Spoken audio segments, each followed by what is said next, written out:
안녕하세요. 오늘도 사연살롱을 찾아주셔서 감사합니다.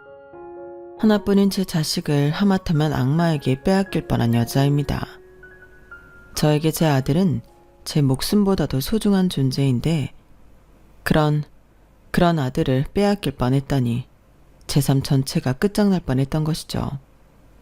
지금은 다행히 아들도 저도 무사하지만 그때의 일을 떠올리면 여전히 등골이 오싹합니다. 이렇게 익명의 힘을 빌려서라도 많은 분들께 제 이야기를 털어놓고 따뜻한 위로를 받고 싶네요. 결혼 전 원래 저는 한복 디자인을 하던 사람이었어요. 어렸을 때부터 의상 디자인에 관심이 많았지만 성인이 된 이후에 우연히 한복의 아름다움에 매료되어 그쪽으로 진로를 틀게 되었죠. 물론 TV에 나오는 대단한 디자이너들처럼 눈부신 커리어를 달성했던 것은 아닙니다. 그런 사람들은 상위 1%에 해당하는 사람들이었고 저는 여러 유명한 선생님과 일하며 혼자 근근히 살아가는 평범한 디자이너였죠. 그런 저를 남편만은 특별하게 봐주었어요. 저희는 대단하신 분들이 결혼한다는 초호화 예식장에서 저는 혼주의 한복을 봐드리다가 남편은 결혼식 전반의 사진을 찍다가 만났는데요. 사진작가였던 남편은 절 보자마자 첫눈에 반했다며 연락처를 물어보았죠. 처음에 저는 그런 남편의 말을 흔한 작업용 멘트로 치부해 진지한 관계로 발전될 거라고 생각하지 않았는데 만나다 보니 의외로 사람이 진중하고 생각이 깊었어요. 그리고 진심으로 제 커리어를 응원해 주었고요. 결혼하고 나서도 일 계속할 거지? 결혼하고 나서? 애 키우고 살림하기 바쁠 텐데 일은 무슨. 그냥 당신 내조나 잘하고 살아야지. 그러기엔 당신 실력이 너무 아까운데. 당신 스케치 보고 내가 항상 너무 좋다고 했잖아. 당신이 나한테 콩깍지가 씌어서 그렇지 뭐. 실제로 오래 일해봐도 주목도 못 받았는걸. 사람마다 다 자기 때가 있는 거지. 당신이 실력이 없는 게 아니라 아직 때를 못 만난 것뿐이야. 나는 당신이 결혼하고 나서도 계속 일을 했으면 좋겠어. 너무 아깝잖아. 남편은 제가 스스로를 믿지 못하던 순간에도 저보다 더 절 믿어주던 사람이었어요. 그런 사람이라서 제가 믿고 결혼을 할 수 있었던 것이죠. 다만 저희가 결혼할 때 한 가지 힘든 점이 있었는데 그건 시어머니가 저를 며느리로 절대 인정하지 않겠다고 하신 거였어요. 남편은 어차피 자기가 사진작가로 일하기 시작했을 때부터 연이 끊겼다면서 신경 쓰지 말라고 말했지만 예식장 혼주석에 앉아 시종일관 무서운 표정으로 절 노려보다가 쌩 가버리신 시어머니가 신경이 쓰이지 않을 수가 없었어요. 결혼식에 오시지도 않을 거라며 장담했던 남편도 놀라긴 하더군요. 시댁은 100평짜리 저택에 살 정도로 부자였는데 건실한 사업체를 이끌던 시아버지가 돌아가시면서 시어머니는 두 아들이 모두 사업을 물려받길 원하셨다고 해요. 그런 시어머니의 바람을 저버리고 남편이 사진작가의 길을 택하면서 사이가 안 좋아진 거였죠. 하지만 결혼한 남편과 함께 살 때는 전혀 시댁의 간섭이 없었어요. 그렇기 때문에 저희의 신혼생활은 행복할 수밖에 없었답니다. 저희는 결혼 후 아들도 갖게 되며 더욱 사이가 돈독해졌어요. 하지만 그 행복은 오래가지 못했는데요. 아이가 아직 두 돌이 되기도 전의 일이었어요. 당시 육아로 인해 전업주부의 삶을 살고 있던 저에게 집 전화로 재앙과 같은 소식이 전달된 겁니다. 고진훈 씨 댁이죠? 여기 땡땡 대학병원입니다. 네, 저희 남편이에요. 무슨 일이시죠? 조금 전 고진훈 씨가 사고로 실려오셨는데 지금 수술이 급한 상황입니다. 얼른 오셔서 보호자 동의를 해주셔야 해요. 네? 지금 바로 갈게요. 무슨 정신으로 아이를 들쳐업고 병원까지 달려갔는지는 기억이 나질 않네요. 제 몰골이 어땠는지 급하게 택시를 잡아서 탔더니 기사님이 최대한 빠르게 병원까지 데려다 주셨던 것 같습니다. 하지만 숨가쁘게 달려갔음에도 병원에 도착해서 알게 된 건 다름 아닌 남편의 사망 소식이었죠.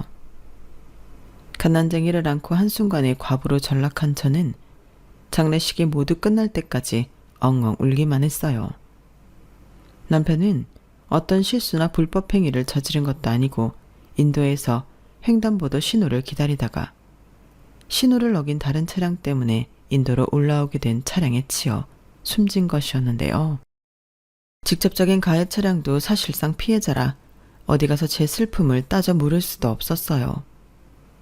사람 인생이라는 게 그렇게 허망하게 가버릴 수 있다는 게 야속하기만 했죠. 분명하게 기억할 수 있는 건 남편을 납골당에 안치하고 돌아오는데 집 앞에 시어머니가 서 계시더군요. 그때 저는 혼이 쏙 빠져 있을 때라 시어머니를 무서워할 기력도 없었죠. 눈물 자국이 하나 없던 시어머니는 저와 제 품에 안긴 아이를 보며 물었습니다. 진훈이 아이니? 아들? 네, 저희 아들이에요. 그래? 사고 경위는 들었다. 합의금 받아내지 못했다면서. 그분도 잘못은 없으니까.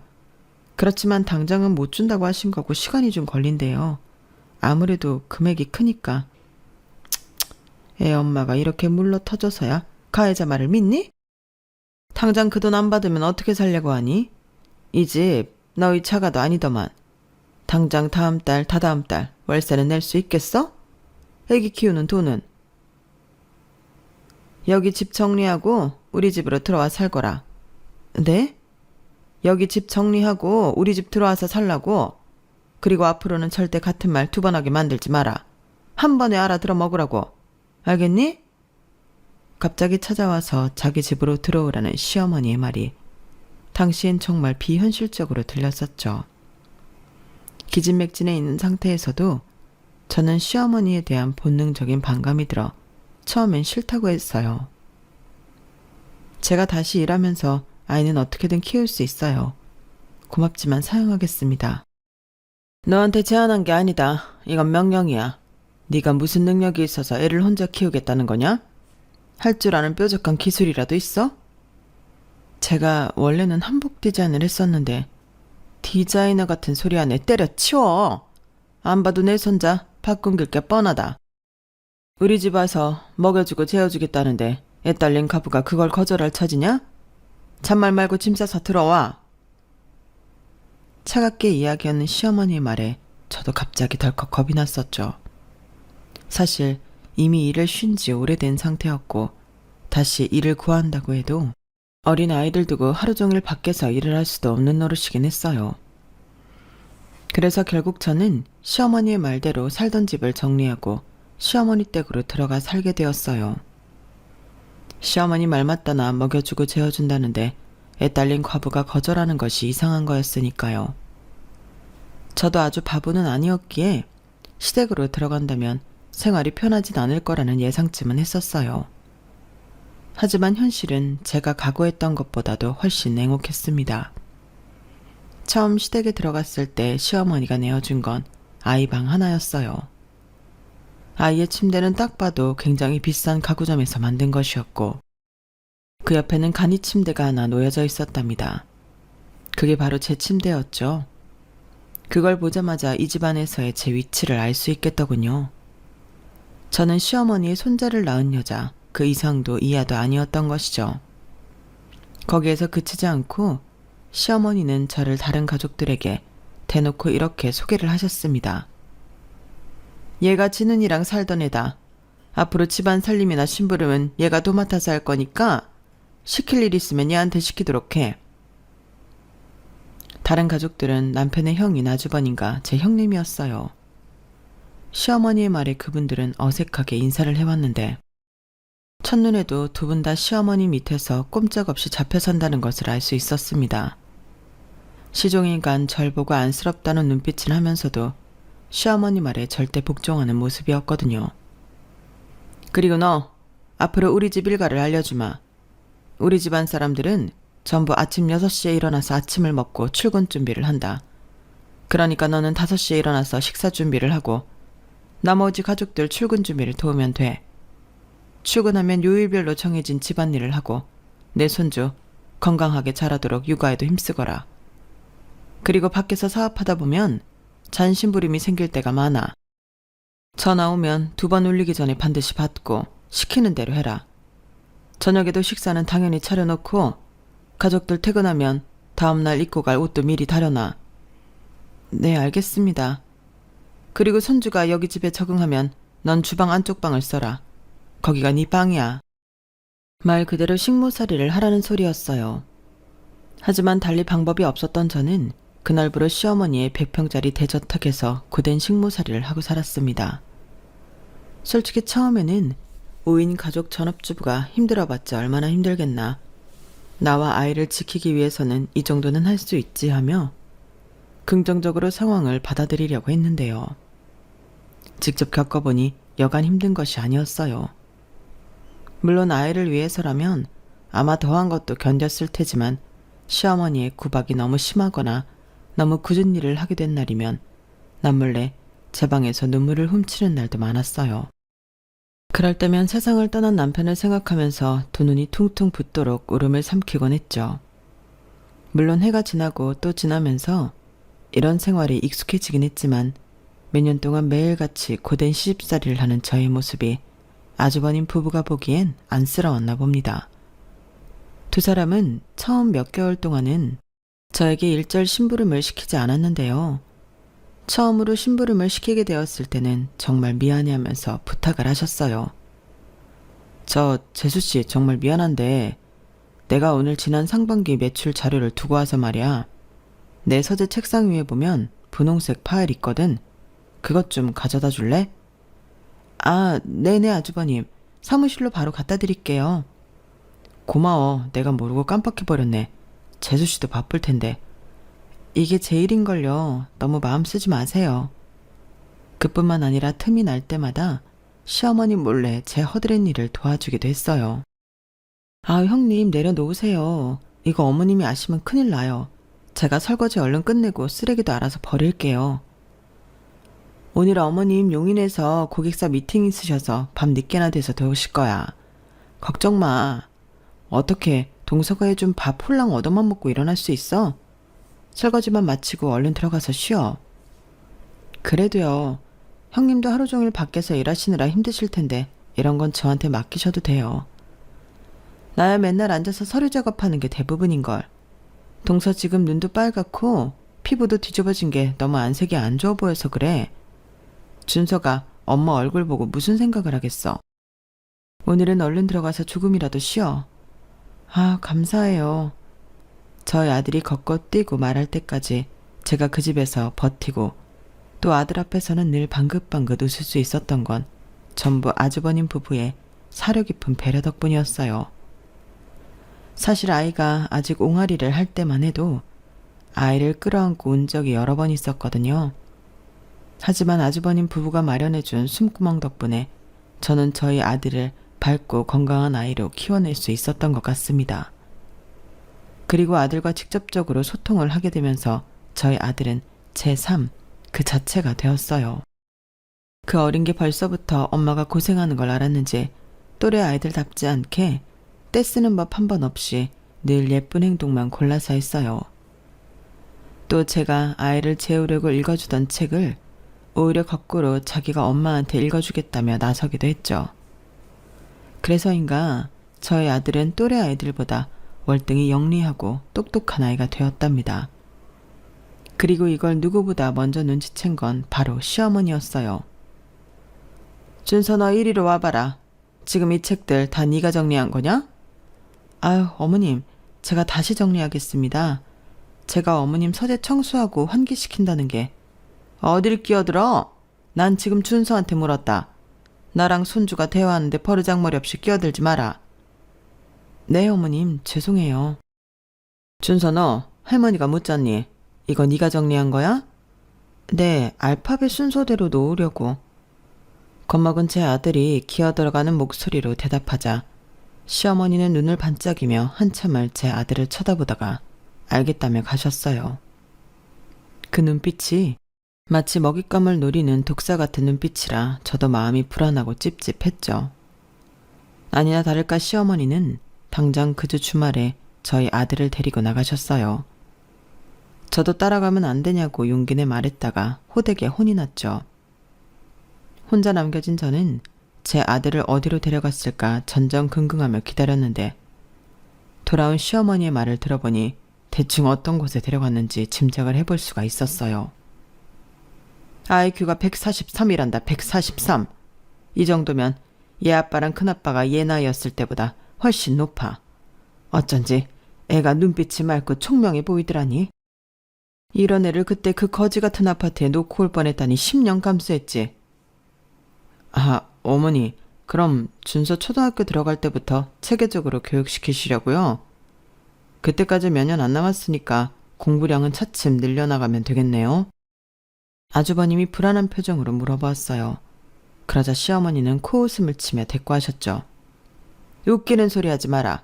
이 머리 좋은 애가 어디까지 성장할 줄 알고 몇 년을 아깝게 썩혀? 당장 다음 주 내로 향후 1년치의 계획은 세워놔야겠지. 준서 엄마는 그런 줄 알고 그때까지 얘 운동이나 꾸준히 시켜놔라. 공부도 결국 다 체력이야. 어머님, 하지만 준서는 아직 5살이에요. 제 아들을 향한 시어머니의 과도한 욕심이 벌써부터 걷잡을 수 없이 커진 것 같아 저도 모르게 불안한 마음에 한마디를 꺼내게 되었는데요. 제가 말을 끝내기도 전에 갑자기 눈앞이 번쩍하면서 불꽃이 튀겼어요. 시어머니가 엄청난 힘으로 제 뺨을 내리치신 거였죠. 곁에 있던 아주버님 부부가 깜짝 놀란 것은 물론 제 아들 역시 큰 충격을 받은 표정이었어요. 니까짓게 뭘 한다고 말을 얹어? 내가 그렇다고 하면 그런 줄 알아라. 가만 보면 내 손주가 영재라는 걸 더 일찍 알 수도 있었을 텐데 니년 때문에 더 늦게 알게 된 것 같아. 앞으로 준서애미는 준서방에 얼씬도 하지 말아라. 괜히 무식한 엄마한테 물들을라. 어머니, 진정하세요. 아직 준서가 어린 게 걱정이 되니까 나온 말이지 어머니 뜻에 반한다는 말이 아닐 거예요. 감히 누구 편을 들어? 너도 회사에서 쫓겨나고 싶은 게냐? 보도 못한 아주버님이 시어머니를 말렸지만 곧바로 떨어지는 시어머니의 불효령에 더 이상 아무 말씀도 못하게 되셨어요. 결국 저는 그날 이후로 정말로 제 아들을 제대로 만날 수가 없었죠. 한 집에 살면서 그럴 수가 있겠냐고 많은 분들이 의아하실 수 있지만 대저택에서 시어머니 같은 독자자가 눈에 불을 켜고 감시하니까 정말로 제 아들이랑 말 한마디 섞기가 어려워지더군요. 보름에 한 번씩, 한 달에 한 번씩 시어머니가 출장이나 사업적인 일로 집을 오래 비울 때만 저는 예전처럼 제 아들과 편하게 함께 있을 수가 있었어요. 둘이서만 남게 되면 아들은 항상 할머니가 싫다며 투정을 부렸어요. 할머니가 맨날 어려운 문제만 풀라고 시켜. 엄마처럼 자장가도 안 불러주고 책도 안 읽어줘. 맨날 외국인이랑 말하라고 시켜. 할머니가 우리 준서를 너무 사랑해서 우리 준서 잘 되라고 그러시는 거야. 조금 힘들어도 나중에 준서 좋으라고 하는 거야. 할머니가 집에 영원히 안 들어왔으면 좋겠어. 할머니 너무 미워하지 마. 할머니도 알고 보면 좋은 분이셔. 엄마랑 준서가 이렇게 맛있는 거 먹고 예쁜 옷 입는 거 다 할머니가 도와주셔서 그런 거란다. 아들이 그럴 때마다 저는 마음에도 없는 소리를 하면서 달래주는 수밖에 없었어요. 만약 눈에 거슬리는 행동을 한다면 시어머니는 상대가 어린 애다도 안 봐줄 만한 사람이었으니까요. 그러니 애를 잘 달래서 겉으로 보이는 모습만이라도 애가 할머니 말을 잘 듣도록 해야만 했죠. 아이러니하게도 제 마음속에선 아들과는 비교도 안 될 정도로 시어머니에 대한 증오가 자라나고 있었어요. 엄마한테서 자식을 뺏어가다뇨. 저는 조금 덜 좋은 음식을 먹고 덜 따뜻한 곳에서 자라더라도 이 집에서 내 애를 데리고 탈출해야겠다는 생각이 점점 강해지고 있었습니다. 그래서 틈틈이 구직 사이트를 알아보고 차라리 다른 집 도우미를 하는 게 낫겠다 싶어 가사 도우미 일도 알아보곤 했어요. 그러다가 그 문서를 발견하게 된 것이었죠. 하루는 시어머니가 일본으로 1박 2일 일정으로 출장을 가셨을 때였어요.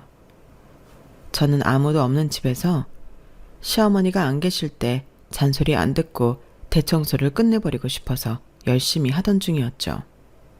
당연히 시어머니의 서재도 청소하러 들어갔는데 책상 위에 제 아들의 이름이 적힌 서류 봉투가 있는 거예요. 봉투는 누가 열어보지 못하게 꽁꽁 쌓여 있었지만 제가 손재주가 좋은 편이라 티나지 않게 봉합된 부분을 열 수가 있었어요. 그 전까지는 제 아들이 이야기해주는 것만 들었지 시어머니가 애한테 정확히 어떤 교육을 시키고 있는지는 몰랐기에 내용이 정말 궁금했거든요. 주위를 살피고 안을 들여다보았는데요. 당연히 교육 관련 문서인 줄 알고요. 그런데 문서의 내용을 읽어본 저는 깜짝 놀랄 수밖에 없었습니다. 대표님께 제 은퇴자금 20억을 요청드리는 바입니다. 문서에는 이러한 메모가 적혀 있었고 저도 알지 못했던 남편의 보험금 관련 문서가 아들의 교육 관련 문서와 섞여 있었어요. 가장 충격적이었던 것은 남편의 사망일 하루 이틀 후에 급하게 보험금 수령일을 바꾼 흔적들도 있었다는 겁니다. 찬찬히 살펴보니 남편은 자신에게 보험이 그렇게 많이 있는 줄도 몰랐겠더군요. 보험 관계자가 서로 주고받은 문서에는 누가 봐도 시어머니가 남편의 사인을 흉내낸 서류들이 한가득이었어요. 그리고 그 모든 문서에는 그게 어떤 문서인지 시어머니가 무슨 짓을 했는지 설명이 가득했죠. 서류 봉투 밑에 같이 딸려있던 USB 파일까지 확보하니 모든 진실을 알 수 있더군요. 시어머니가 제 남편의 죽음을 오히려 기회로 여기고 보험 관계자와 사기를 쳤다가 지금은 그 사람한테 협박을 당하고 있는 것이었어요. 너무나 충격적인 진실에 저는 두 손이 벌벌 떨렸다가 정신을 퍼뜩 차리고는 당장 그 문서를 가지고 나가 가까운 프린트 가게에서 전부 복사를 하고 스캔을 떠 컴퓨터 파일로 보관했어요. 제가 바보가 아닌 이상 이게 어떤 의미인지 너무나 잘 알 수밖에 없었죠. 그 문서는 저에게 굉장한 기회였어요. 이 기회를 놓치면 저는 평생 이 집에서 노예로 살다가 죽을 게 뻔했습니다. 100번 양보해서 저야 끝내 대젓하게 노예로 죽어도 상관없지만 제 아들을 이런 사람의 손에서 자라게 둘 수는 없었어요. 자기 배 아파 낳은 자식이 죽었는데 눈물을 흘리며 찾아오는 게 아니라 보험금부터 챙길 생각을 하다니 이게 사람이 할 짓입니까? 저는 일단 그 문서를 제 집 깊숙한 곳에 숨겨놓았고 USB도 시어머니가 절대 찾지 못할 곳에 숨겨놓았어요. 물론 원래의 문서는 아무도 뜯어보지 않은 것처럼 다시 완벽하게 밀봉해 놓았고요. 당장 다음날 오전이면 시어머니가 돌아올 텐데 그때까지는 아무것도 준비할 수 있는 것이 없었으니 일단은 모른 척하고 이 문서를 제대로 활용할 적당한 때를 찾기로 했죠. 그리고 가족들 앞에서는 최선을 다해서 평소와 같이 행동했답니다. 심장이 쿵쾅거리는 소리가 행여나 들릴까봐 속으로는 얼마나 가슴을 졸였는지 몰라요. 하지만 제 혼신의 연기는 고작 반나절도 채 가지 못했어요. 다음날 예정대로 오전 일찍 집에 도착한 시어머니는 짐도 푸르기 전에 절 불러내셨거든요. 그리고 제가 미처 표정을 갈무리하기도 전에 엄청난 이야기를 꺼냈어요. 제 평생 동안 상상조차 하지 못했던 그런 얘기를요. 준서 엄마 이리로 와봐라. 네 어머님 부르셨어요? 늦어도 이번 주 내로는 준서를 진철이 아들로 입양시킬 거니까 그리 알아라. 네? 입양이라뇨? 말 그대로 이제 준서는 네 아들이 아닌 진철이랑 현영이 아들이야. 준서의 앞날이 창창하려면 사업적 기반이 탄탄한 아빠와 변호사인 엄마가 있는 게 훨씬 좋을 거다. 그러려면 일단 너랑 정부터 떼야겠지. 이제 앞으로는 가족들 없는 시간대에만 몰래 나와 일하도록 해. 가족들 다 나와 있을 때는 네 방에만 숨어 있고 피치 못하게 나오더라도 눈도 마주치지 말고 말도 붙이지 말아라. 특히 최대한 준서 눈에 띄지 말란 얘기야. 우렁각시처럼 일하라고. 알겠어? 저 어머님, 그게 무슨 말씀이신지 제가 이해가 안 되는데 저희는 어차피 한 집에 사는 한 가족인데 입양을 하고 또 눈에 띄지 말고 일하라는 게 이 모든 게 대체 무슨 말인지 이해가 안 돼요, 어머님. 무식한 년. 한 집에서 같이 사는 거랑 족보상 우리 집 장손이 되는 거 완전히 차원이 다른 문제야. 내 손주는 우리 집 대를 잇고 가업을 물려받아야 한단 말이다. 준수한테 딱 하나 단점이 있다면 그건 바로 진훈이랑 네 핏줄이라는 거다. 진훈이도 너도 공부머리도 없는 데다가 흥미도 못 붙였던 애들이니 괜히 내 손주 옆에서 예술이니 뭐니 헛바람 들게 할 가능성이 커. 그 싹을 내가 애초에 잘라내려고 하는 거야. 알아들었으면 당장 오늘부터 하던 일 모두 준서가 귀가하기 전에 끝내고 얼른 네 방에 들어가서 나오지 말거라. 알았어? 시어머니의 말을 듣는 순간 저는 저도 모르게 그 앞에서 무릎을 꿇고 빌기 시작했어요. 시어머니는 한다고 마음먹은 일은 반드시 하는 사람이었으니까요. 제가 어떤 카드를 가지고 있건 제 아들과 저를 영영 떼어놓겠다는 말에는 속절없이 무너질 수밖에 없더군요. 어머님, 제가 앞으로 준수 앞에서는 진로에 대해 아무 말도 안 할게요. 맨날 공부 열심히 하라는 말만 하고 아주버님 아들로 입양되어도 아무 말도 안 할게요. 대신 준서랑 얼굴 보고 대화는 하게 해주세요. 네? 제가 일절 그림이니 사진이니 그런 말은 꺼내지도 않을게요. 정말이요. 어머님 제발. 시끄러워. 이거 봐. 무식해서 지금 내 말에 속뜻도 이해를 못하고 있잖냐. 이런 걸 말하는 거다. 애가 벌써 나이가 너무 많아서 지 엄마가 누군지 전부 아는데 지 엄마가 이렇게 멍청하게 구는 모습을 자꾸 보면 무의식 중에 무슨 생각을 하겠냐. 잔말 말고 내가 시키는 대로 해. 제가 아무리 울고 빌어도 시어머니는 제 말을 들을 생각도 하지 않았어요. 결국 저는 그날의 가사일은 아무것도 못하고 식사도 못한 채 방 안에 갇히는 신세가 되고 말았답니다. 시어머니는 자기 말을 한 번에 따르지 않고 반항했다는 이유로 저한테 엄청나게 화를 내며 그날 저녁은 가족들을 전부 데리고 외식을 하고 오셨어요. 그리고 시어머니가 돌아왔을 때 저는 시키는 대로 하겠다며 용서를 구했죠. 제가 무조건 다 잘못했고 앞으로는 무슨 일이 있어도 절대 복종하겠다고요. 그제서야 시어머니는 제 방문을 풀어주셨어요. 하루 종일 우느라 지친 저도 방문 장치가 풀리는 소리만 듣고 그대로 쓰러져 잠이 들었죠. 체감상 눈을 감은 지 1분 정도 지난 것 같았는데 저는 누군가의 손길에 의해 화들짝 놀라면서 깼어요. 제 방문은 열려 있었고 온 사방이 어두컴컴했죠. 동서, 나야. 절 깨운 건 다름 아닌 형님이었어요. 아무리 형님이 절 몰래 도와주신다고 해도 한밤중에 이렇게 찾아오신 적은 처음이었기에 정말 깜짝 놀랐죠. 형님은 작은 목소리로 저에게 속삭이며 말했어요. 동서, 운전할 줄 알지? 네? 네네, 할 줄 알아요. 이 키 가지고 얼른 준서랑 같이 도망가. 지금요? 어머니가 준서 우리한테 입양시킨다는 얘기는 들었어? 네, 들었어요. 어머님이 당분간은 동서랑 준서가 한 집에 살도록 내버려 두시겠지만 얼마 지나지 않아서 준서를 해외로 보내고 동서를 집에서 내쫓으실 거야. 네? 쉿. 너무나도 기함할 만한 소리에 저도 모르게 깜짝 놀라 목소리가 커졌고 형님은 황급하게 제 입을 막았어요. 저희는 한동안 숨소리도 내지 않고 주변에서 조금이라도 인기척이 들리는지 귀를 바짝 기울였습니다. 오래 기다려보아도 침묵만 계속되자 그제서야 경계를 푼 형님은 제 손에 차키를 직접 쥐어주며 다시 한번 속삭였어요. 그게 당장 내일이 될지도 몰라. 어머님 성격 알잖아. 지금 얼른 준서 데리고 도망가. 저는 황급하게 최소한의 짐만 챙기고 방 밖을 나서려다가 멈칫했어요. 제가 뒤를 돌아보자 형님은 엄한 표정으로 절 재촉했습니다. 뒤도 돌아보지 말고 멀리 가. 어서. 잠깐만요. 그 전에 형님께 드릴 게 있어요.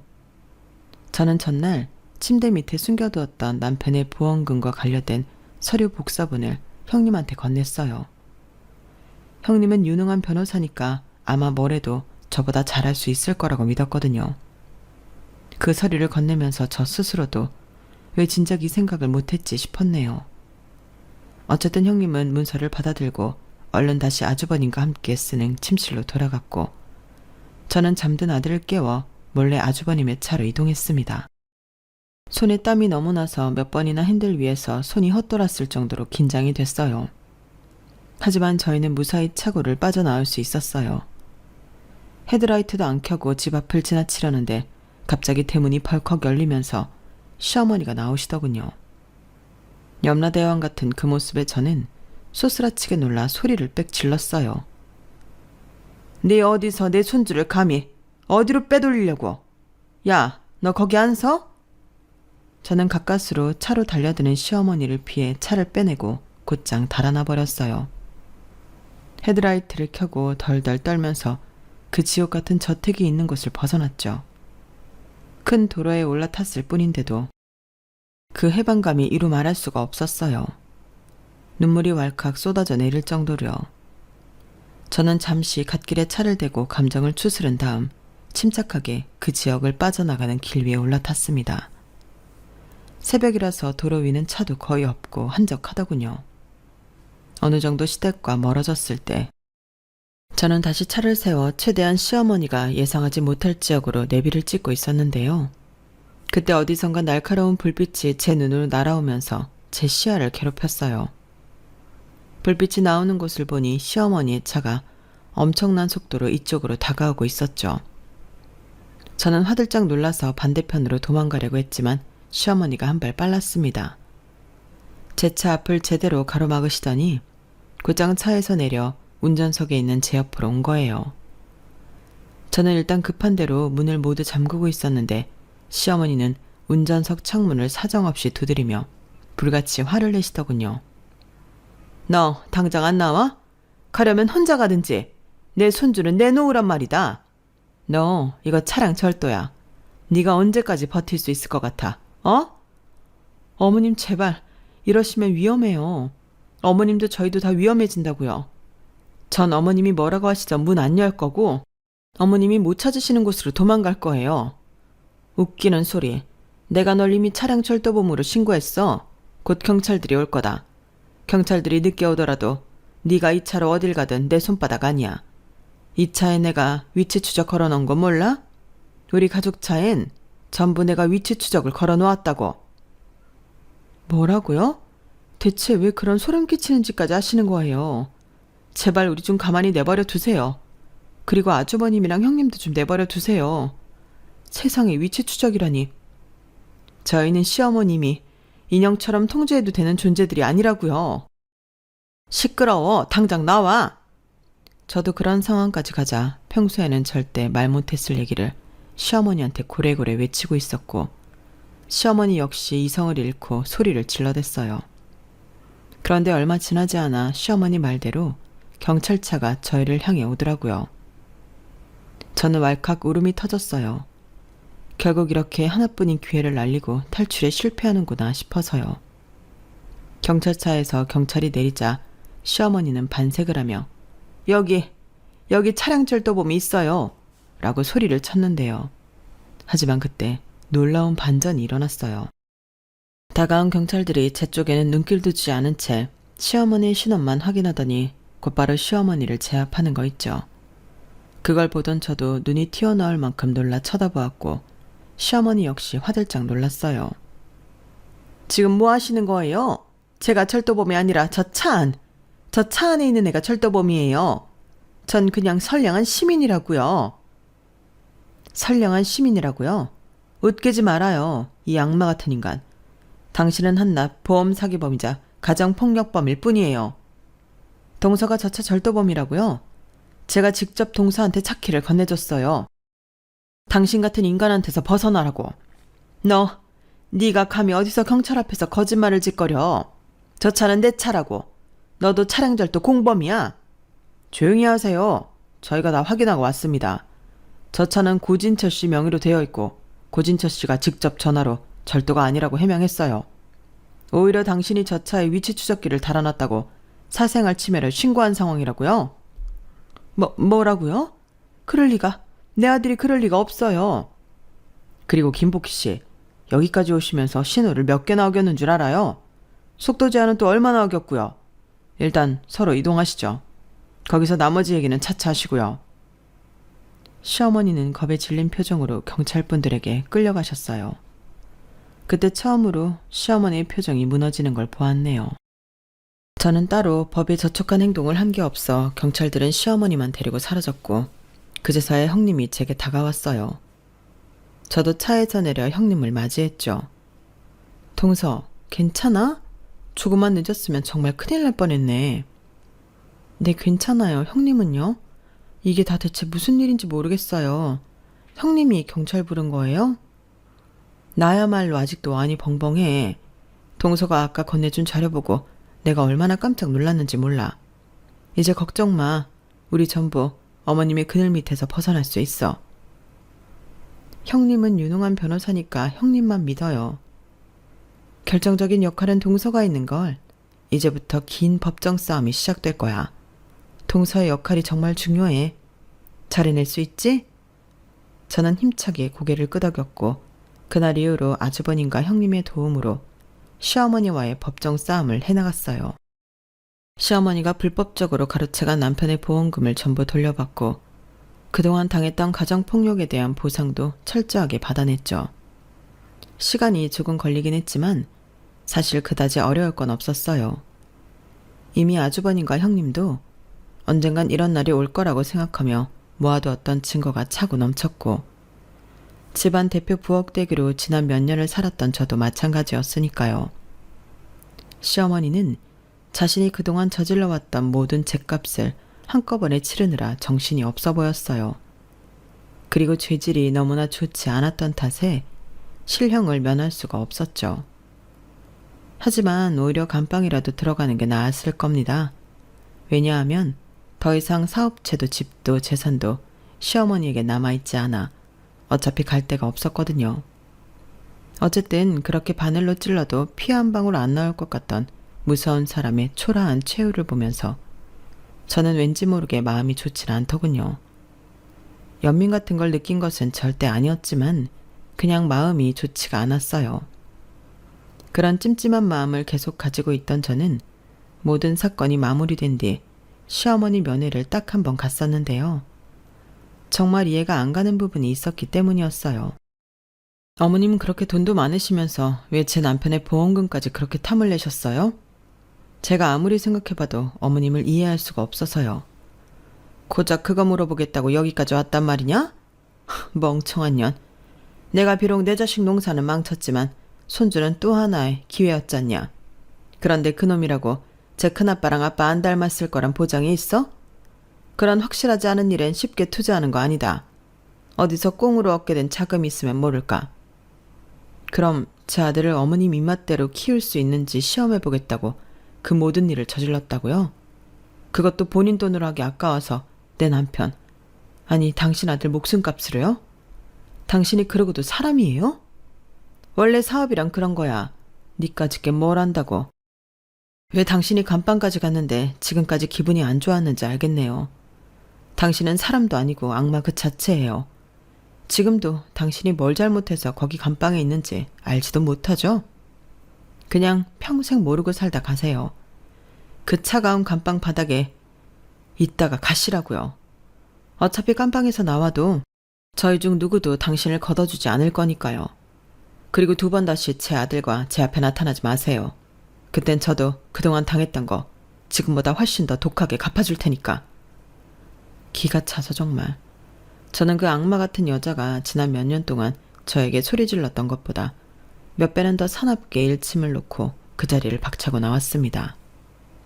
제가 소리 지르는 건 처음 봐서인지 그 야차 같단 여자도 조금 움찔하긴 하더라고요. 저는 이제 창살 안에서 죄수복을 입고 있는 할머니 따위는 하나도 무섭지가 않아졌어요. 저와 제 아들의 행복을 위해서 뭐든지 할 수 있는 진짜 엄마가 된 것이죠. 그날 이후 얼마 지나지 않아 그 여자에게서 받아낸 돈으로 드디어 그 지옥 같은 집을 나와 저와 제 아들이 안전하게 지낼 수 있는 보금자리를 마련하게 되었어요. 한동안 아들과 함께 누리지 못했던 것들을 마음껏 누리며 살다가 얼마 전 예전에 같이 일하던 동료의 연락을 받고 다시 디자이너로서의 일도 조금씩 시작하고 있답니다. 그리고 아주버님네 부부와 가끔 연락도 하고 식사도 하며 잘 지내고 있고요. 어렵게 찾은 행복이니만큼 앞으로는 지금의 행복을 누구에게도 빼앗기지 않기 위해 더 강한 사람이 될 거예요. 저의 긴 이야기를 들어주셔서 감사합니다. 이 글을 들어주신 여러분들의 앞날에도 늘 안전하고 행복한 날들만 가득하길 기도할게요. 여러분, 사연 댓글에 응원과 현명한 조언 부탁드려요. 좋아요와 구독은 저에게 큰 힘이 됩니다. 오늘도 좋은 일 가득하세요.